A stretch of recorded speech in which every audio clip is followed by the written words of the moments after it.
네, 오늘은 2024년 마지막 주일입니다. 여러분 2024년 첫 주 예배 드릴 때 혹시 말씀을 기억하시나요? 성도의 생활이라는 주제로 말씀을 받았습니다. 하나님께서는 우리 교회에게 2024년도를 시작하면서 성도라는 말씀을 주셨습니다. 성도는 하나님의 부름받은 백성들을 말하는 거예요. 하나님이 부르시지 않으면 성도라 칭함을 받을 수 없죠. 성도라는 이 호칭은 참으로 영광스러운 호칭입니다. 요즘 저는 요한계시록을 계속해서 읽고 있는데 요한계시록에는 하나님의 성도와 하나님의 성도가 아닌 자들이 구별이 되는 것을 보여주십니다. 그리고 하나님의 성도가 된 자들은 거룩한 백성이라 칭함을 받고 하나님께 부름을 받고 불려 올라감을 받고, 하나님의 성도라 칭함을 받지 못하는 자들은 아블론이라고 하는 멸망의 지옥으로 향하게 되는 것을 보게 됩니다.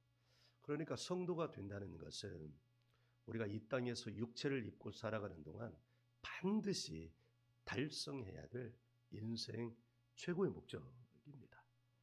성도가 되지 아니하고 산다는 것은 그만큼 불행한 인생이라고 말하지 않을 수가 없습니다.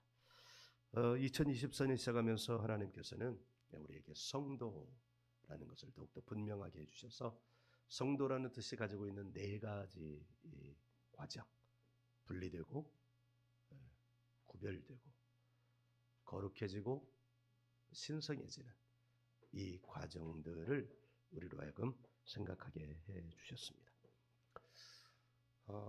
먼저 분리가 돼야 되겠죠.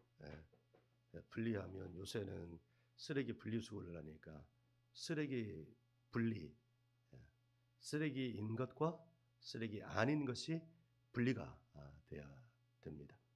인생도 마찬가지입니다. 지옥을 향하여 가는 인생으로부터 그 지옥행 열차를 타고 가는 그 차로부터 하나님은 누군가를 통하여 복음을, 예수 그리스도를, 예수 십자가, 예수 피를 전하게 하셔서 그를 분리해 내십니다. 할렐루야. 이 분리됨이 너무너무나 위대한 거예요. 예수님이 십자가의 죽으심으로 자기 목숨값으로 우리 각 사람을 분리해 내시는 것이기 때문입니다. 분리된 것이 전부가 아니죠. 분리돼서 구별되고, 분리되었다는 것은 여전히 표현이 좀 그렇지만 이해하기 쉽게 쓰레기, 성경에서는 이렇게 표현합니다.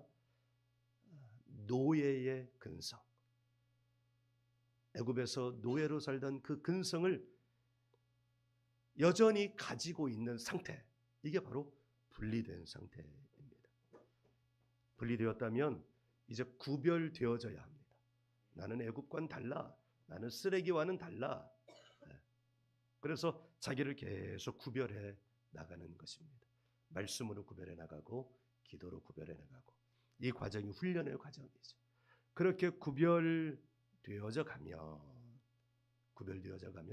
어느새 내 안에서 하나님의 형상들이 회복되기 시작합니다. 그게 거룩함입니다.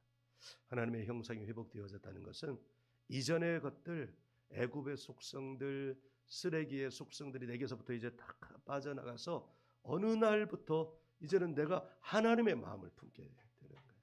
그 하나님의 마음을 계속 품고 그렇게 해서 살아가면 내게서 이제는 하나님의 성품들이 드러나기 시작합니다.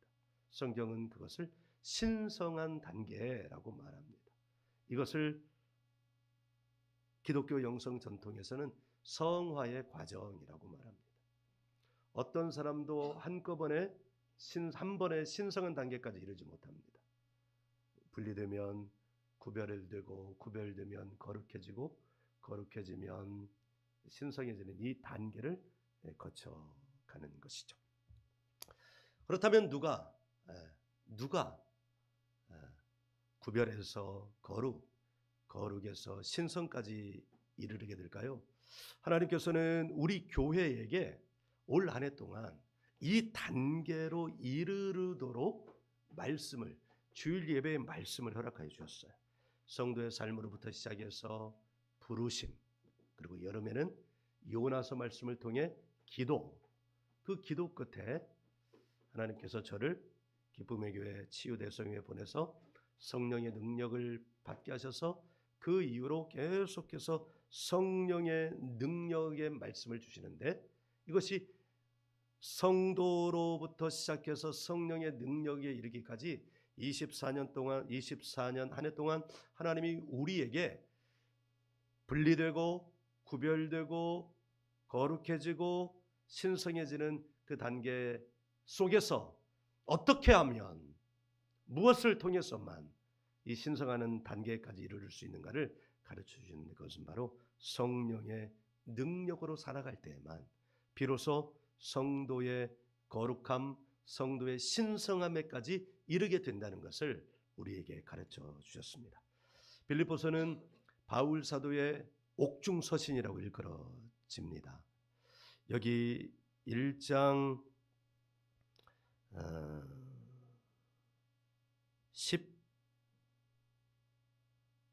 13절 보면, 이러므로 나의 매임이 그리스도 안에서 모든 시위대 안과, 여기 시위대, 여기는 무엇을 가리키냐면 로마 군대의 막사를 말하는 거예요.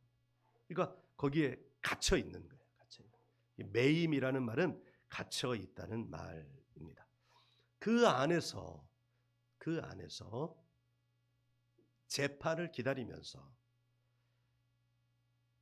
에베소서, 골로새서, 빌립보서, 에베소 교회에 보내는 편지, 골로새 교회에 보내는 편지, 빌립보 교회에 보내는 편지를 쓴 거예요.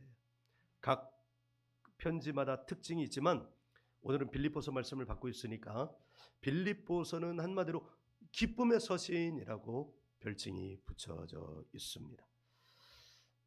감옥 안에 갇혀 있어요. 사실은 막사안이라지만 감옥과 같은 거예요. 거기에 갇혀 있습니다. 자유를 빼앗겼습니다. 여러분, 자유를 빼앗긴 것, 그 안에 기쁨이 있겠어요? 기쁨이 없습니다. 그런데 바울 사도는 기쁨이 없을 환경 안에서 기쁨을 말하는 거예요. 내가 기뻐한다, 이렇게 말하는 거예요. 여러분, 갇혀 있는 사람이, 포로된 사람이 기쁨이 있을 수 없습니다. 네. 인생에 문제가 있는 사람이 기쁨이 있을 수 없습니다. 우리가 육체가 아프기만 해도 기쁨이 없잖아요. 그런데 사도 바울은 역설적으로 기뻐, 난 기쁘다, 이렇게 말을 합니다. 그 비밀이 있지 않겠습니까? 그러니까 우리가 신앙으로 살아간다는 것은 육체 안에 갇혀 있어서 어쩔 수 없이 경험해야 되는 육체의 한계로 말미암아 생겨나는 모든 부정적인 것들을 극복할 수 있는 힘을 가질 수 있는, 얻을 수 있는 열쇠를 가진 것과 같다고 말씀드릴 수 있어요. 그러니까 할 수 없는 상황에서 하게 되고, 갈 수 없는 상황에서 가게 되고, 만날 수 없는 상황에서 만나게 되는 그런 비밀이 어디에 있는가? 신앙 안에 있는 거예요. 신앙 안에.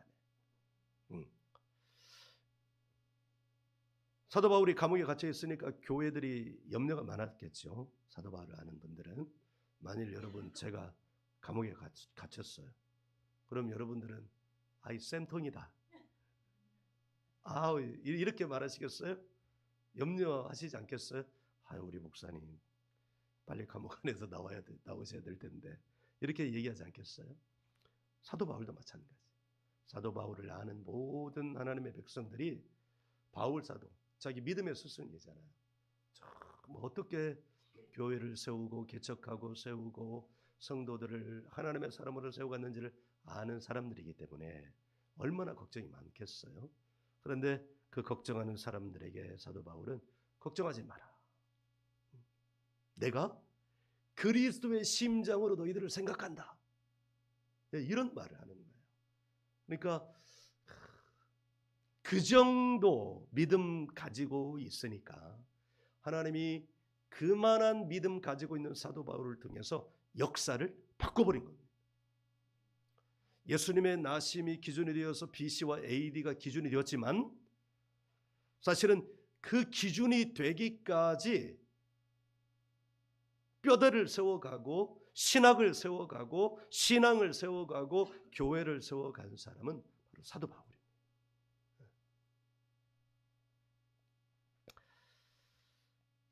자, 그와 같은 능력이 어디에서 나왔을까요? 우리는 지식으로 압니다. 목사님이 어떻게 지금 이 설교의 논리를 이끌어갈지를 여러분들은 아셔요. 그 능력은 두말할 것도 없이 예수 그리스도에 대한 믿음으로부터 나왔죠. 믿음으로부터. 더 구체적으로는 그를 항상 붙잡고 있다. 그리고 그가 항상 붙잡고 있다.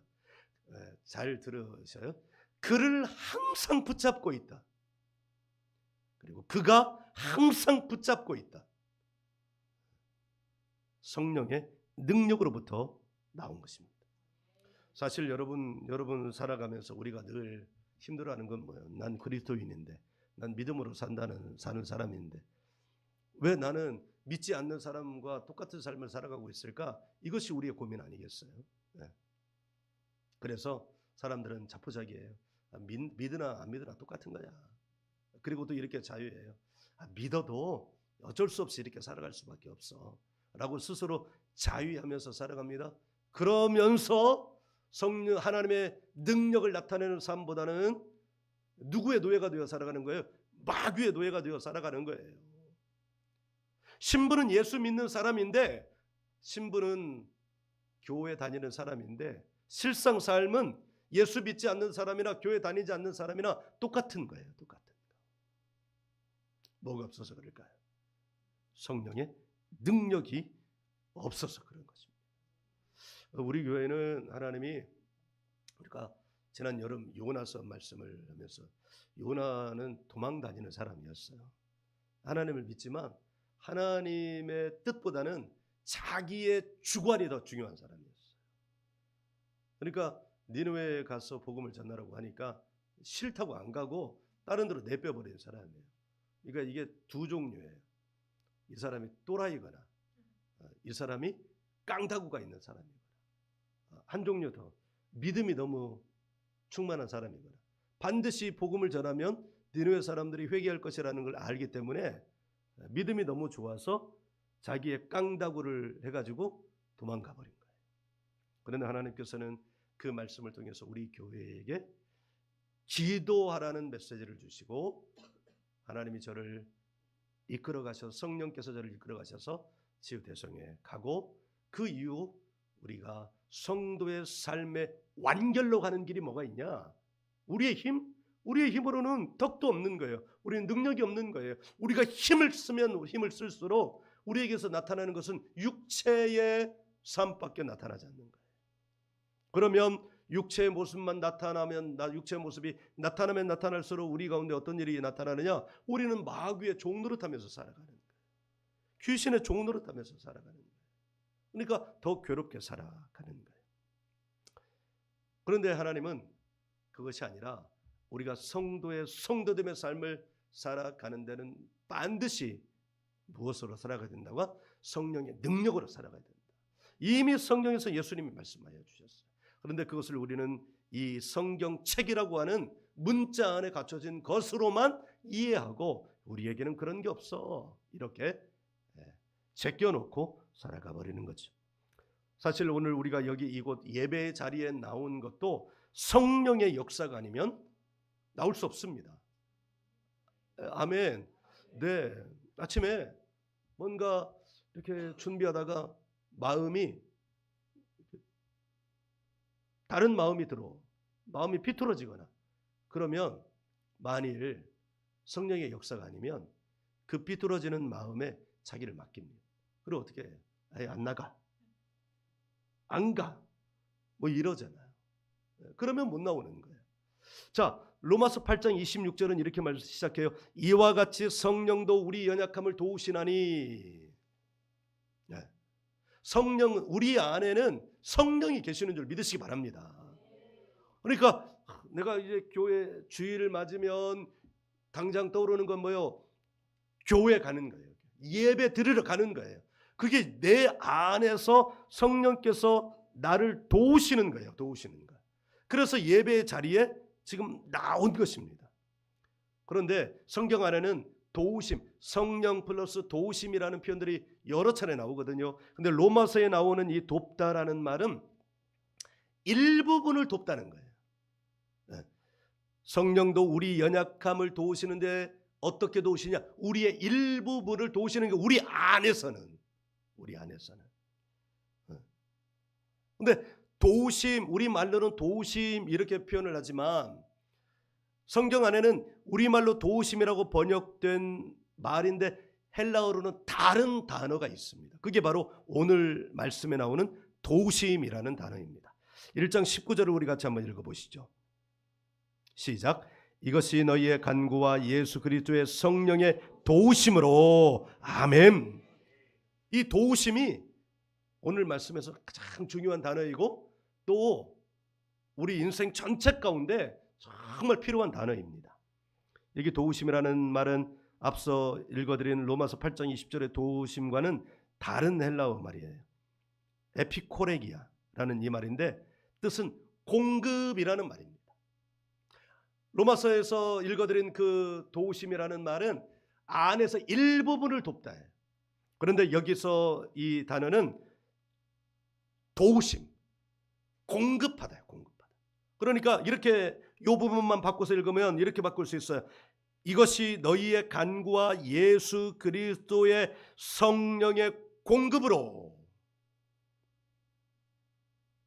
그런데 여러분, 우리 지난주에 사무엘상 16장 말씀을 받았잖아요. 사무엘이 다윗을 찾아내셔가지고 사무엘이 다윗에게 기름을 부었어요. 그 기름을 부었을 때 성령이 어떻게 하셨다? 거기 우리 성경에는 감동되었다 이렇게 표현을 했는데 그 감동되었다는 말의 정확한 표현은 밀고 들어가다입니다. 밀고 들어가다. 그러니까 근데 거기에 그 앞에 표현은 뭐예요? 그때 이후로, 기름 부으신 이후로 계속 이래. 그러니까 진행형이에요. 그러니까 성령이 계속 어떻게 하냐면 밀고 들어가는 거예요. 내주하시는 성령은 일부분을 돕지만 위로부터 내려오는 성령의 공급하심은 그 인생의 전체를 통하여 어떻게 하냐면 밀고 들어가는 거예요. 밀고 들어가는 거예요. 할렐루야. 그런데 그 밀고 들어간다는 그 말씀과 같은 의미로 사용된 단어가 에페코리기아, 바로 여기 성령의 도우심, 더 정확한 번역은 성령의 공급하심이라는 말입니다. 제가 이렇게 물을 마시잖아요. 아침에 사모님이 사랑의 크기만큼 여기 입구만큼 부어주셨거든요. 내가 이제 마셨어요. 목마르니까. 근데 지금 4분의 1밖에 안 남았어요. 계속 마시니까. 이게 다 마시면 어떻게 되냐면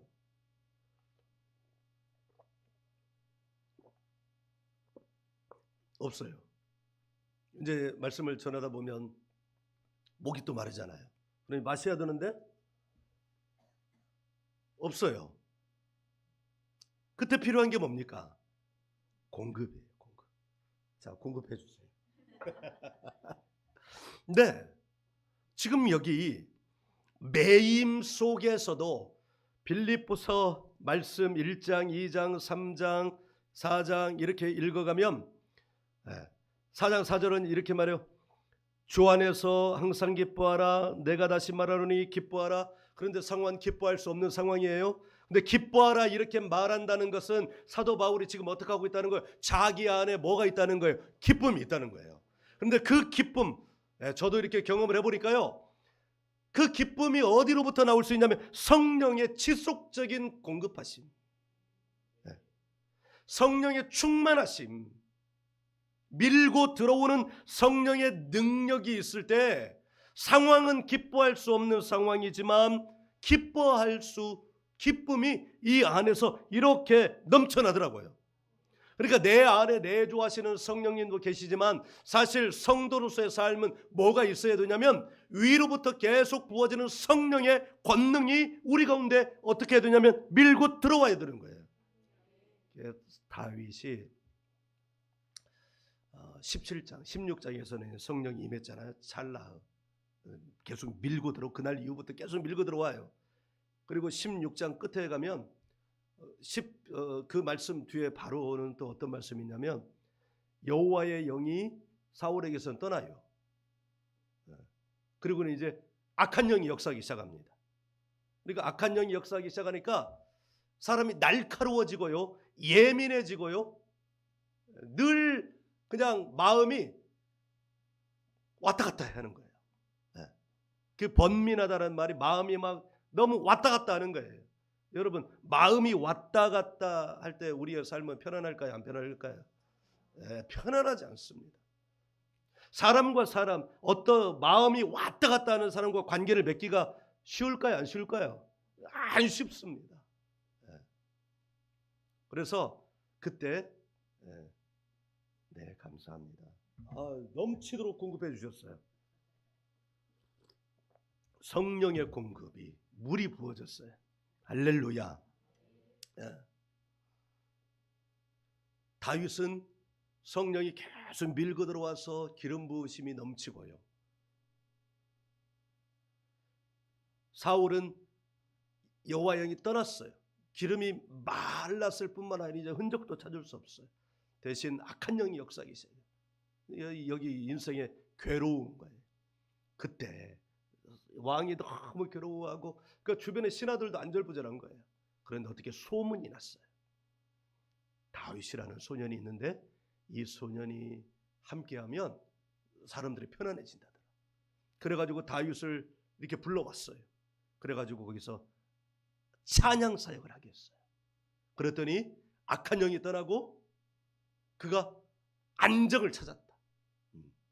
그럴 때 안정을 찾았을 때 어떻게 해야 되냐면 다시 사울이 하나님께로 나가야 되는데 그때만 성령 사역을 통해서 악한 영이 역사하지 못하도록 이렇게 방어가 되고 다윗이 다시 떠나고 나면 어떻게 되는 거예요? 다시 악한 영이 역사하도록 자기를 내맡기는 거예요.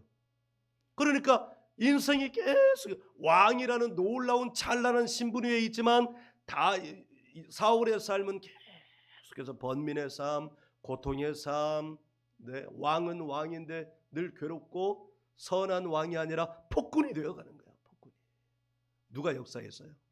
악한 영이 역사했어요. 악한 영이. 왜 악한 영이 역사해? 자기가 성령을 따르지 않으니까. 성령이 어떻게 되냐면 소멸되어 버리는 거예요. 여기 보면 빌립보서 1장 19절 보면 이것이 너희의 간구와 예수 그리스도의 성령의 공급하심으로 밀고 들어오므로. 그러니까 우리가 간구해야 될 게 뭐냐? 성령님, 다윗에게 그때 이후로 밀고 들어오신 것처럼 저에게도 밀고 들어와 주옵소서. 오순절 그때 각 사람 위에 불의 같이 갈라지는 성령이, 이 말은 성령이 불로 임했다는 거예요. 불로 어떻게 임했냐? 이렇게 밀고 들어오는 거예요. 밀고 들어오는 거예요. 지난번에 치유대성에 갔을 때 사도 바울 기름성에 갔잖아요. 좀 부럽더라고요. 이종선 목사님이 그냥 안수를 했을 뿐인데 거기 나와서 기도 받으시는 그분은 그 자기 안에 밀고 들어오는 힘이 너무나 강력해가지고 견디질 못하는 거예요. 몸이 뒤집어지는 거예요. 한 목사님 부부 남편 목사님에게 안수했는데 이종선 목사님은 이게 안수하고는 이분이 그 능력에 압도되는 능력, 난 경험을 못 해봐서 몰라요. 근데 그분 말에 의하면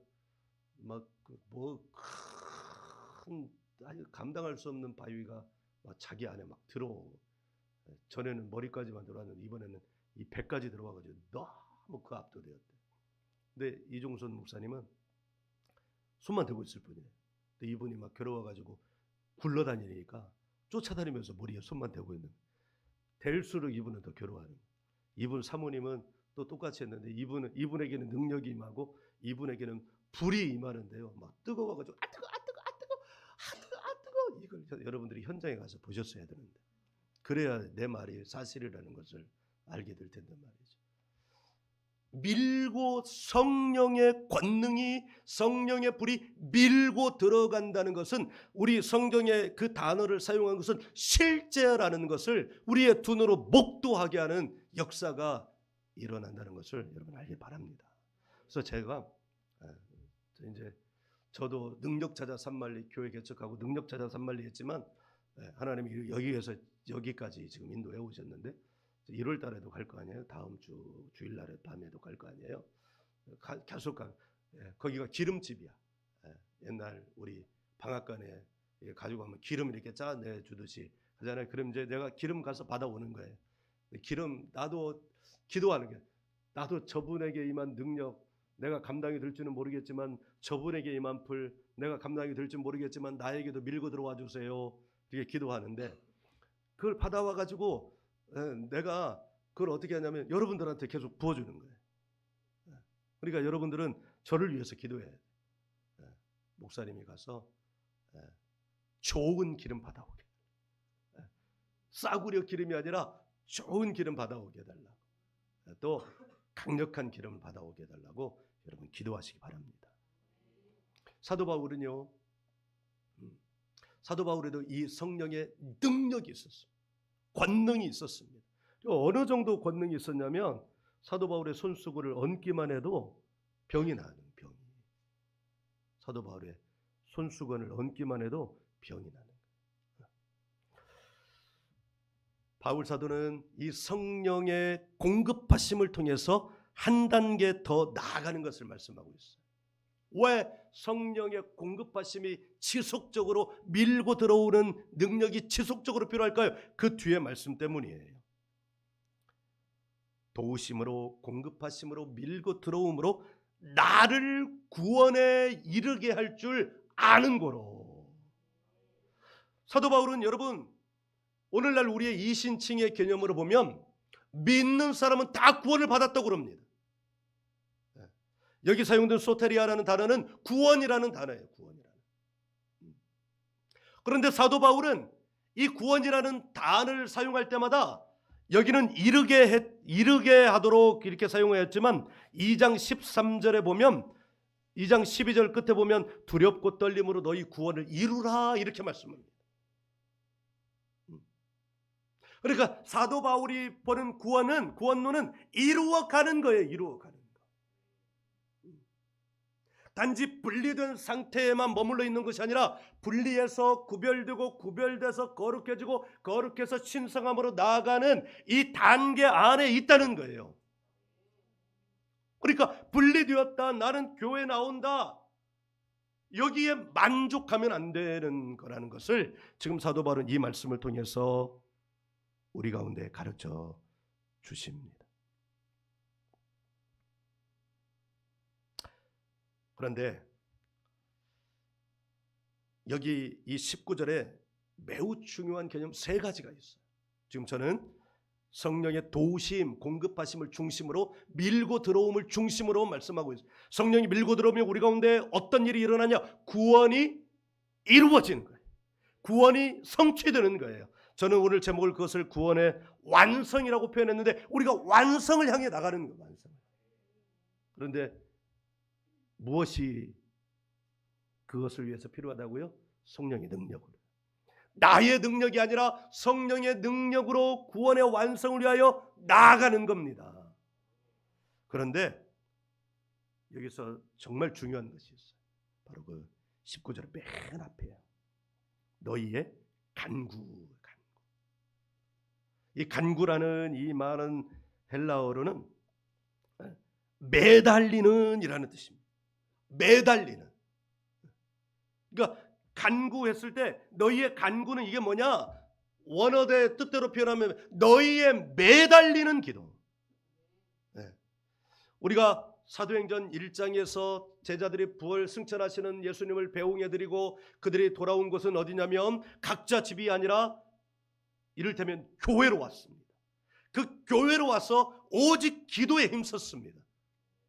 그러자 한 열흘 정도 오직 기도에 전념하니까 어떤 일이 일어났느냐면 성령이 불로 임하신 거예요.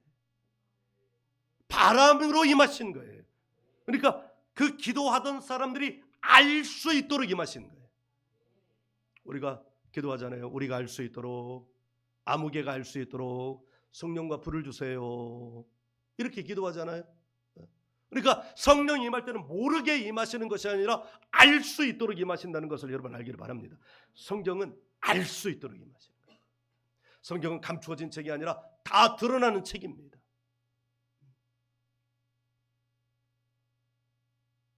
자, 역순을 따라 한번 배치해 보겠습니다.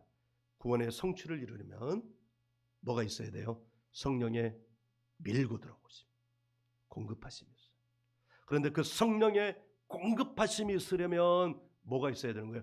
매달리는 기도가 있어야 되는 거예요. 아멘. 매달리는 기도. 이제 역순이 아니라 순서대로 해보겠습니다. 매달리는 기도는 성령의 밀고 들어오심을 가져옵니다. 성령의 공급하심, 밀고 들어오시는 그 공급하심을 따라 살면, 그러니까 성령의 능력으로 살면 구원의 성취를 이루게 됩니다. 20절, 21절 우리가 읽었지만 그럴 때 한 사람 안에서 구원의 성취가 이루어지면 어떤 일이 일어나느냐? 내 안에서 누구만 존귀하게 되냐면 예수님만 존귀하게 되는 거예요. 네. 매달리는 간구를 통해서 성령의 지속적인 밀고 들어오심과 그 능력으로 살면 구원의 성취를 이루게 되는데 그 증거는 뭘로 알 수 있냐? 저 사람은 구원의 성취를 이루었어 라는 것을 뭐로 알 수 있냐면 그 사람의 삶에서 그의 입술의 열매, 그의 삶의 열매를 무엇으로 알 수 있냐면 오직 예수만 높여지는 거예요. 오직 예수님만 높여지는 거예요. 제가 세 번째 지호생에 갔을 때 하나님이 강하게 제게 이런 말씀을 주셨어요. 내가 기름을 받는 목적은, 성령의 능력을 받는 목적은 능력으로 기도하고 능력으로 전도하고 오직 예수님만 높이기 위하여 능력을 받는 거야.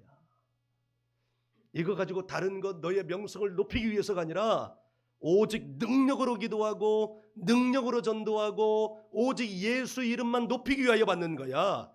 근데 제가 예 맞습니다. 근데 사도 바울이 지금 여기 20절에서 말해요. 나의 간절한 기대와 소망을 따라 아무 일에든지 부끄러워하지 아니하고 지금도 전과 같이 온전히 담대하여 살든지 죽든지 내 몸에서. 왜 몸이라고 그랬을까요? 몸은 보이는 거잖아요. 마음은 안 보여요. 영도 안 보여요.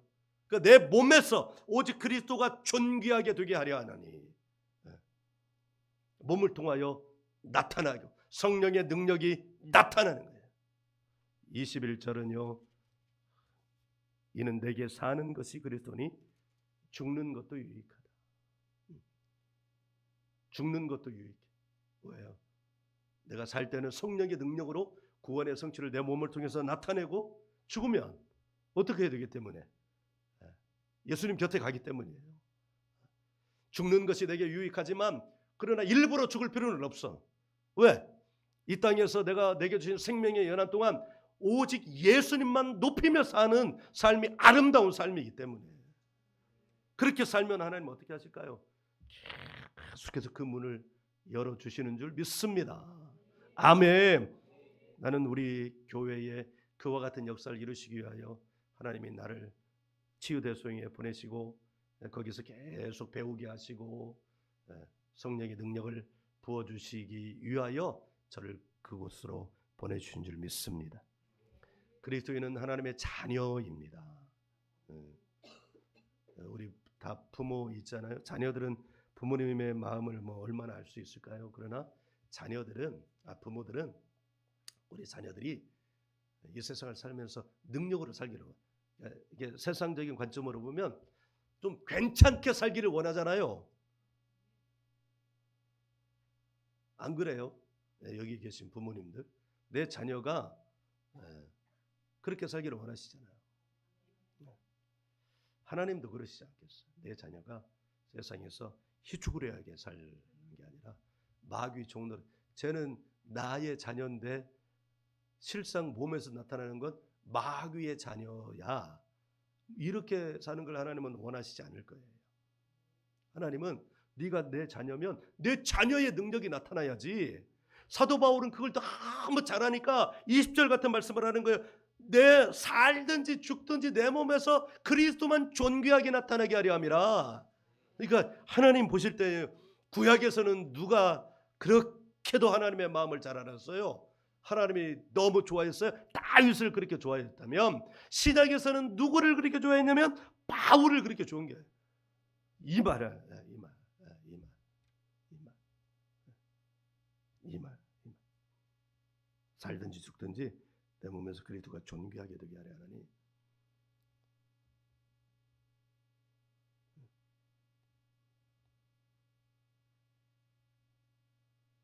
(24일) 날 하얼빈 영화가 개봉이 됐잖아요. 이제 그 감독이 우민호인가? 근데 이 감독의 전작 가운데는 내부자들이라는 영화가 있어요. 한국 사회의 현실을 고발한 영화인데, 거기 이제 깡패가 있잖아요. 깡패가 신문사 주간, 이 주간이 모든 악의 축이야. 근데 이제 깡패가 이 주간한테 돈 든 이 007 박스 상자를 딱 열면서 돈을 주면서 나는 오직 형님만 따라갑니다. 결국 나중에 배신했는데,